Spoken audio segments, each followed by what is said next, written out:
बहुत समय पहले की बात है। काशीपुर नामक गांव में रवि नामक आदमी था, उसकी पत्नी भारती।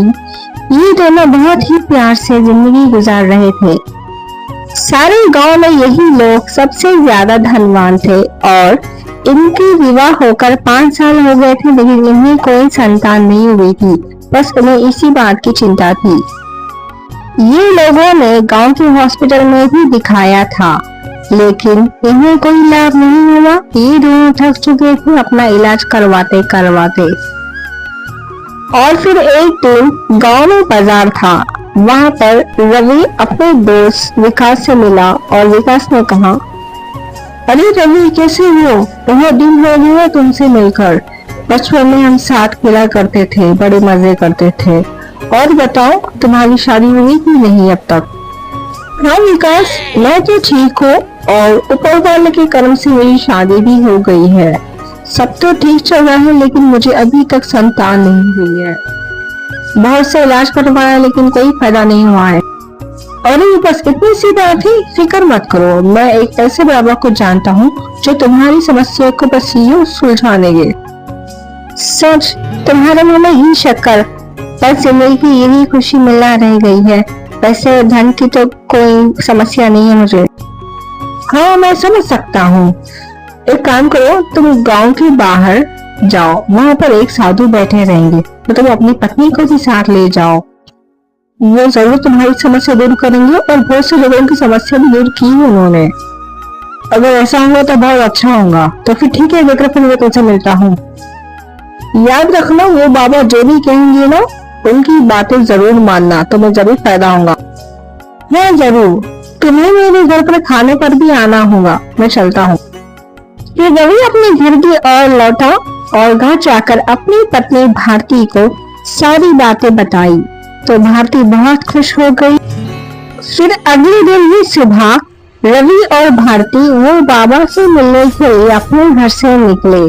ये बाबा जंगल और गांव के बीचों बीच में बसा करते थे। ये बाबा बहुत ही विद्याशाली बाबा होते हैं। सारे गांव इन पर आंख बंद करके विश्वास करते थे। रवि और भारती आए और आकर बैठे। फिर बाबा ने पूछा, क्या हुआ है बच्चा? क्या समस्या है तुम्हारी?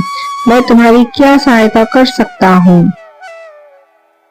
फिर रवि ने कहा, बाबा, वैसे तो ऊपर वाले के कर्म से मेरे पास सब कुछ है। अपना जाती मकान है, पैसा है, रुपया है, लेकिन मुझे संतान ही नहीं है। यही मेरी बड़ी समस्या बन गई बाबा। अच्छा, मैं तुम्हें समझ गया हूँ। तुमने अपनी शादी घर वालों के खिलाफ जाकर की थी और तुम्हारे परिवार वाले तुम्हारी शादी से खुश नहीं थे, है ना? हाँ बाबा, हाँ, आप बिल्कुल सही बोल रहे हैं। दरअसल मैं और मेरी पत्नी भारती ने प्रेम विवाह किया है। हम दोनों के घर वालों ने हमें अपनाने से मना कर दिया था, तो हम दोनों ने ही शादी करनी थी। लेकिन बाबा, ये सब बातों से हमारा बच्चा ना होना, इससे क्या मेल है बाबा? मेल तो है बेटा, बहुत बड़ा मेल है। तुम लोगों ने अपने दो परिवार के दिल तोड़कर शादी की है। तुम लोगों को किसी ने भी आशीर्वाद नहीं दिया है। आशीर्वाद देने की बजाय वो लोगों ने तुम्हें कभी खुश ना होने की बदुआ दी है। मतलब जिस वक्त तुम लोगों ने शादी की थी ना, वो लोगों ने गुस्से में आकर ऐसा कह दिया है और तुम्हारी खुशी तुम्हारे बच्चे होने में है, इसलिए ऊपर वाले ने तुम्हें ये खुशी तुमसे छीन लिया है। ये बात सुनकर रवि ने कहा, नहीं नहीं बाबा, आप कृपया ऐसा मत कहो। हम आपके पास बहुत बड़ी उम्मीद लेकर आए हैं। आप कुछ समाधान बताएं प्लीज। फिर बाबा ने कहा, तुम परेशान ना हो बच्चा, सब ठीक हो जाएगा। एक काम करो, तुम अपने माता पिता के पास जाओ और जाकर उनसे क्षमा मांग लो। क्या पता वो लोग तुम्हें क्षमा कर दे और ऊपर वाला तुम्हें संतान दे दे।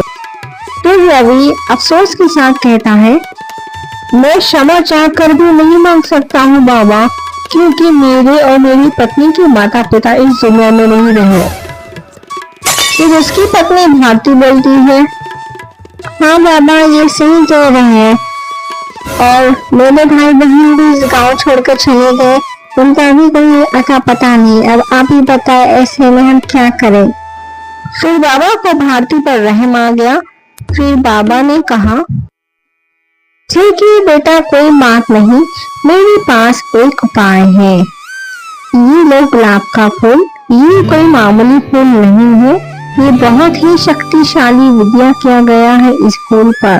बस तुम ये अपने तकिए के नीचे रख देना और ऊपर वाले ने चाहा तो तुम्हें बाबा बनने का सौभाग्य मिलेगा। आपका बहुत बहुत धन्यवाद बाबा, अगर ऐसा हो जाएगा तो हम आपके बहुत आभारी होंगे। फिर बाबा ने कहा, ईश्वर की कृपा से अगर तुम्हें औलाद हो गई हो तो एक बात याद रखना, तुम कभी भी उस बच्चे को जंगल के रास्ते की ओर मत ले जाना तब तक वो बच्चा 15 साल का ना हो जाए। अगर तुमने उसे जंगल की यात्रा की हो 15 साल से पहले तो तुम्हें वो बच्चे को खोने की संभावना होगी, ध्यान रखना। फिर रवि और भारती अपने गांव वापस चले गए। वो अपने घर आकर बाबा के कहे अनुसार तकिए के नीचे वो फूल रख दिया और वे दोनों बहुत ही खुश थे। उन्हें एक उम्मीद नजर आ रही थी कि अब शायद उन्हें बाबा बनने का अवसर मिलेगा। इसी तरह बहुत सारे दिन गुजरते गए और भारती के पेट में अचानक से दर्द होने लगा तो वो हॉस्पिटल पहुंचे। हॉस्पिटल पहुंचने के बाद डॉक्टर ने खुशखबरी दे दी और 9 महीने बाद उन्हें ऊपर वाले के करम से उन्हें एक बेटा भी हो गया और वो घर आ गए। फिर उस रात रवि बहुत खुश था, वो लोग जश्न मनाने लगे। फिर इसी तरह कुछ महीने ऐसे ही गुजरते गए और फिर एक दिन विकास अपने दोस्त से मिलने रवि के घर आया और बोला, अरे मेरे भाई रवि तुम्हें बहुत बहुत मुबारक हो, सुना है तुम्हें बेटा हुआ है, पर तुमने अपनी शादी में नहीं बुलाया। खैर कोई नहीं, मैं अपनी शादी की दावत देने के लिए आया हूँ तुम्हें। अरे हाँ भैया, बहुत बहुत मुबारक हो तुम्हें अपनी शादी की। क्षमा करना हमें तुम्हें नहीं बुलाया है, लेकिन अब तुम्हारी शादी में हम जरूर आएंगे। और फिर विकास चले गया। फिर विकास की शादी वाला दिन आ गया। भारती और रवि अपने बच्चे को लेकर निकले। विकास का गांव दूसरे गांव में था, वो काशीपुर नामक गांव में रहता था और रवि और विकास के गांव के दरमियान जंगल आता था। ये लोग अपने बच्चे होने की खुशी में भूल गए थे कि बच्चे को जंगल का साया नहीं होने देना है 15 वर्ष तक। रास्ते में उनकी गाड़ी अचानक खराब हो गई और रवि अपनी पत्नी से कहता है, मैं तो बहुत थक गया हूँ भारती, यहाँ कोई गाड़ी भी नजर नहीं आ रही है, क्यों ना हम कुछ देर यहाँ आराम कर ले, फिर कुछ देर बाद यहाँ से चलेंगे। फिर भारती कहती है, हाँ जी सही कह रहे हो, मैं भी बहुत थक गई हूँ, चलो इस पेड़ के नीचे कुछ देर आराम करते हैं। फिर वो दोनों आराम करते करते उन्हें नींद ही लग गई। फिर कुछ देर बाद नींद में ही भारती को ख्याल आता है कि उसका बच्चे ने बहुत वक्त से कुछ खाया नहीं है।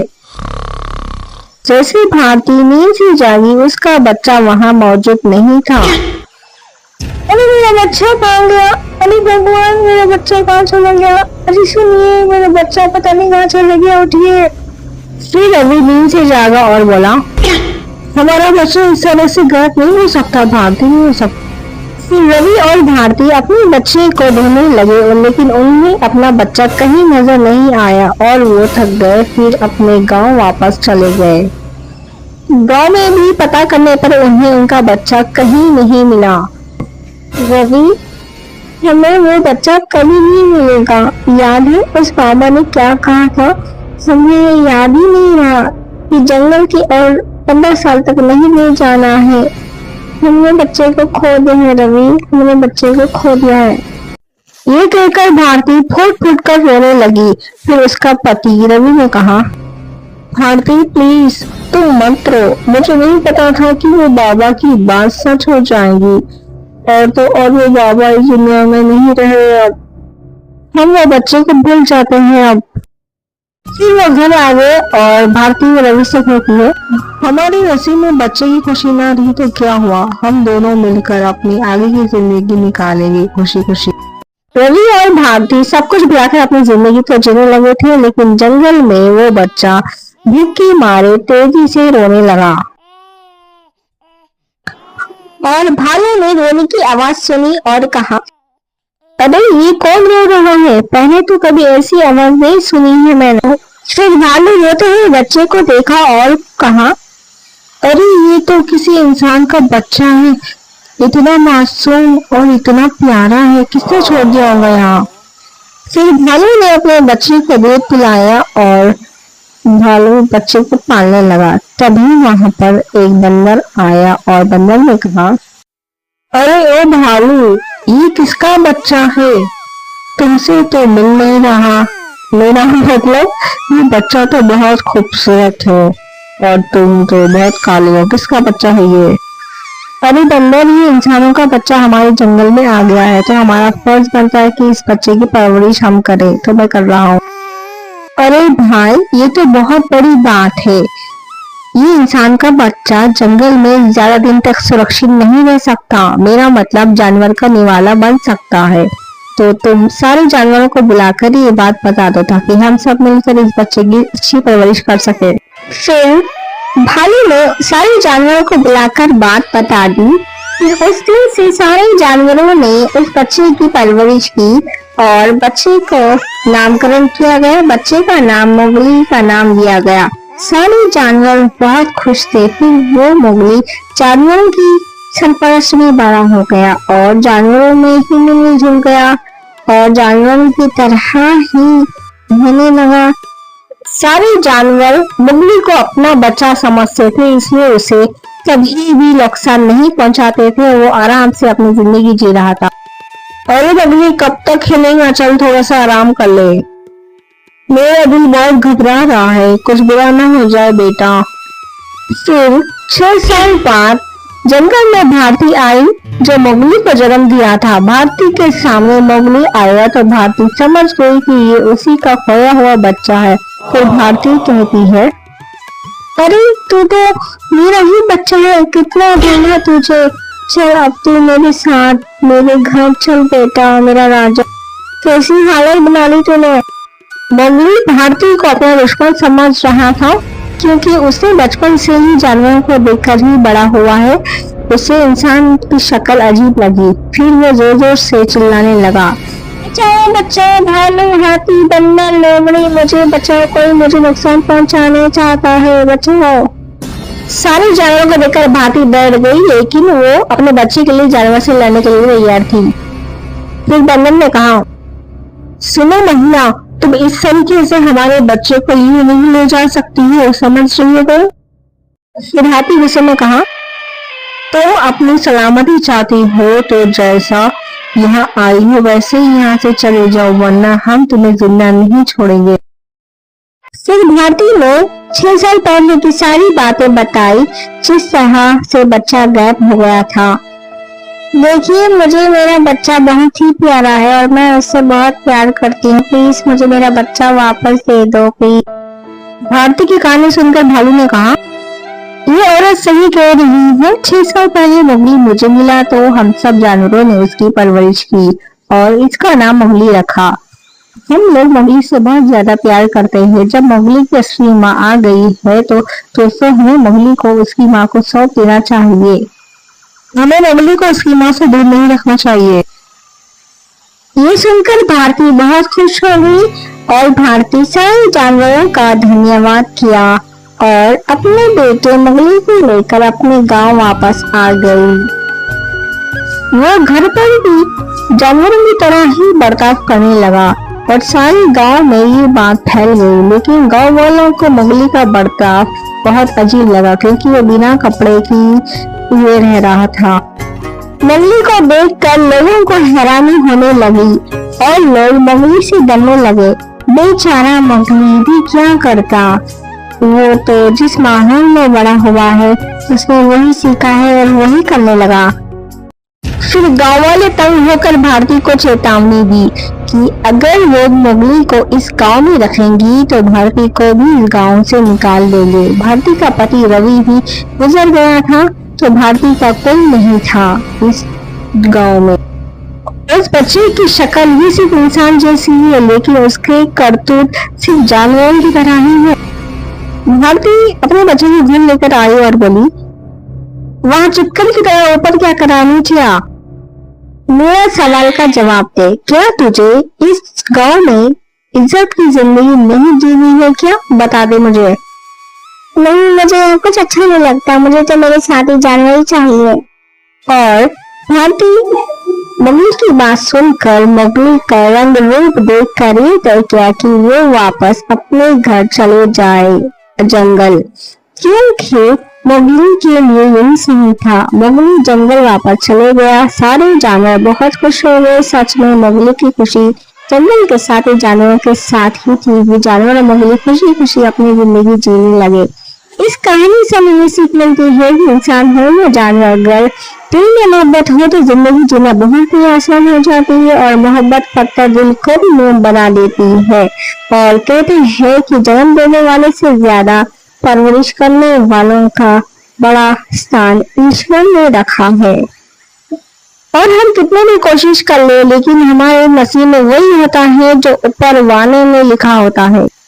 ऐसे ही मजेदार कहानी देखने के लिए हमारे वीडियो को लाइक करें, सब्सक्राइब करें और अपने प्यारे दोस्त और फैमिली को शेयर करना बिल्कुल भी ना भूलें।